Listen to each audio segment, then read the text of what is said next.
Rétropédalage. Le secrétaire d'État britannique aux forces armées a affirmé ce matin que Paris et Londres n'avaient pas trouvé de terrain d'entente au sujet d'une possible trêve d'1 mois entre Kiev et Moscou, comme l'avait annoncé dimanche soir Emmanuel Macron. Cette annonce fait suite à la réunion hier d'une quinzaine de dirigeants de pays dans la capitale britannique, organisée après l'échange virulent entre Volodymyr Zelensky et Donald Trump.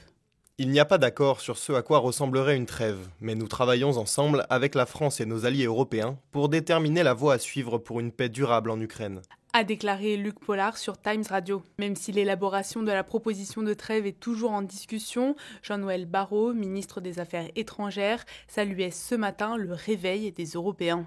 Ce à quoi nous assistons aujourd'hui, ce à quoi nous avons assisté hier à Londres, c'est le réveil de toute une partie des Européens qui refusaient de voir la réalité des choses.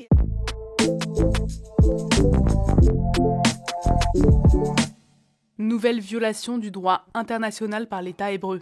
Hier, Israël a bloqué jusqu'à nouvel ordre l'entrée de l'aide humanitaire à Gaza après des désaccords avec le Hamas sur les modalités de la poursuite du cessez-le-feu. Israël et le Hamas ne sont en effet pas d'accord sur la suite à donner à la trêve. Israël veut prolonger la première phase du cessez-le-feu pendant le Ramadan et la Pâque juive, soit jusqu'à la mi-avril, tandis que le Hamas veut passer à la deuxième phase, comme cela était initialement prévu par l'accord signé en janvier.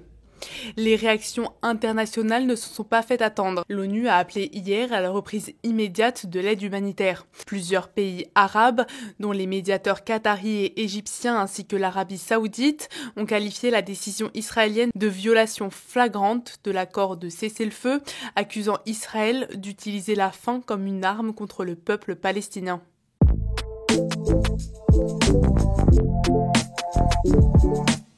La France est une mauvaise élève de l'égalité. C'est en tout cas ce qu'affirme Oxfam qui dénonce dans un communiqué le manque de volonté des autorités pour réduire les inégalités.